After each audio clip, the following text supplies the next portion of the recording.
86 സങ്കീർത്തനം. യഹോവേ, ചെവി ചായ്ക്കണമേ, എനിക്ക് ഉത്തരമരുളണമേ. ഞാൻ എളിയവനും ദരിദ്രനുമാകുന്നു. എൻ്റെ പ്രാണനെ കാക്കണമേ, ഞാൻ നിന്റെ ഭക്തനാകുന്നു. എൻ്റെ ദൈവമേ, നിന്നിൽ ആശ്രയിക്കുന്ന അടിയനെ രക്ഷിക്കണമേ. കർത്താവെ, എന്നോട് കൃപയുണ്ടാകണമേ. ഇടവിടാതെ ഞാൻ നിന്നോട് നിലവിളിക്കുന്നു.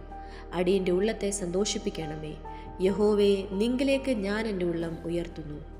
കർത്താവെ, നീ നല്ലവനും ക്ഷമിക്കുന്നവനും നിന്നോട് അപേക്ഷിക്കുന്നവരോടൊക്കെയും മഹാദയാലുവുമാകുന്നു. യഹോവേ, എൻ്റെ പ്രാർത്ഥനയെ ചെവി കൊള്ളണമേ. എൻ്റെ യാചനകളെ ശ്രദ്ധിക്കണമേ. നീ എനിക്ക് ഉത്തരമരുളുകയാൽ എൻ്റെ കഷ്ടദിവസത്തിൽ ഞാൻ നിന്നെ വിളിച്ചപേക്ഷിക്കുന്നു. കർത്താവെ, ദേവന്മാരിൽ നിനക്ക് തുല്യനായവനില്ല. നിന്റെ പ്രവൃത്തികൾക്ക് തുല്യമായ ഒരു പ്രവൃത്തിയുമില്ല. കർത്താവെ, നീ ഉണ്ടാക്കിയ സകല ജാതികളും തിരുമുൻപിൽ വന്ന് നമസ്കരിക്കും. അവർ നിന്റെ നാമത്തെ മഹത്വപ്പെടുത്തും. നീ വലിയവനും അത്ഭുതങ്ങളെ പ്രവർത്തിക്കുന്നവനുമല്ലോ. നീ മാത്രം ദൈവമാകുന്നു.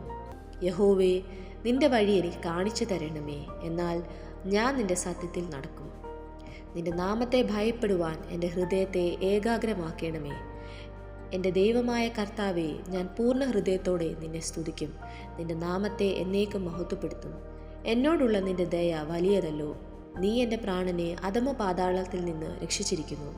ദൈവമേ, അഹങ്കാരികൾ എന്നോട് എതിർത്തിരിക്കുന്നു. ഘോരന്മാരുടെ കൂട്ടം എനിക്ക് പ്രാണഹാനി വരുത്തുവാൻ നോക്കുന്നു. അവർ നിന്നെ ലക്ഷ്യമാക്കുന്നതുമില്ല. നീയോ കർത്താവെ, കരുണയും കൃപയും നിറഞ്ഞ ദൈവമാകുന്നു. ദീർഘക്ഷമയും മഹാദയും വിശ്വസ്തയുമുള്ളവൻ തന്നെ. എങ്കിലേക്ക് തിരിഞ്ഞ് എന്നോട് കൃപയുണ്ടാകണമേ. നിന്റെ ദാസന് നിന്റെ ശക്തി തന്ന് നിന്റെ ദാസിയുടെ പുത്രനെ രക്ഷിക്കണമേ. എന്നെ പകയ്ക്കുന്നവർ കണ്ട് ലജ്ജിക്കേണ്ടതിന് നന്മയ്ക്കായ ഒരു അടയാളം എനിക്ക് തരയണമേ. യഹോവേ, നീ എന്നെ സഹായിച്ച് ആശ്വസിപ്പിച്ചിരിക്കുന്നുവല്ലോ. ഈ വായിച്ച തിരുവചന ഭാഗങ്ങളാൽ ദൈവം നമ്മേവരെയും അനുഗ്രഹിക്കുമാറാകട്ടെ.